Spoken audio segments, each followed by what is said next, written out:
I've actually made this video a couple times, so I'm gonna shrink it down. But um, I'm genuinely worried about where we're going as a country, as a people, right? But not necessarily the politics or the nuclear war or the whatever. What I'm really interested in and kind of terrified by it is the love connections that are being created these days and where people are finding it and how destructive it could possibly be.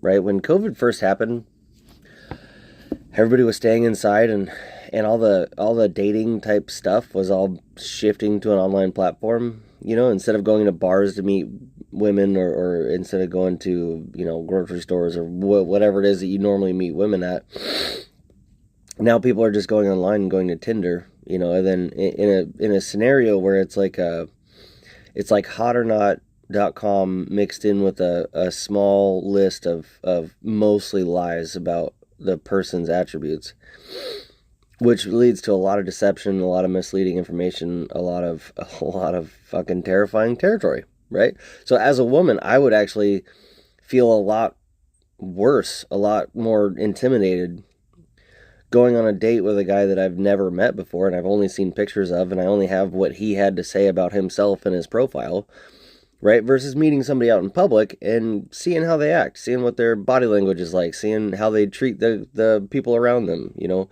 If I met a guy in a grocery store and he treated the checkout stand person like shit, then I would know that he's probably not the kind of guy I want to be with, right? Now, I'm a guy.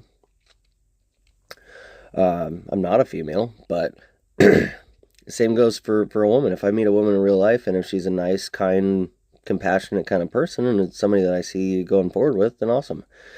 But if I just see your best edited fake photos and I see this little spell out of what you expect out of me or whatever, it doesn't do anything for me. I don't like that.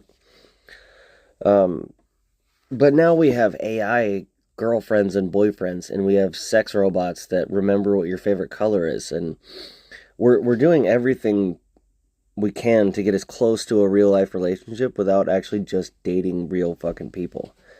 And I think that this is going to turn into a lot of really bad behavior and a lot of misguided thoughts about how we should treat each other. And I think eventually it's really going to lead us down a dark road here, man. Because I mean, if you have an AI girlfriend that will do whatever the hell you want whenever you want them to do it with a smile on their face, imagine how you're going to start treating women after that. And same goes for women. If you got some AI guy who's your perfect man, you're going to treat your actual man like shit. Something to think about, guys.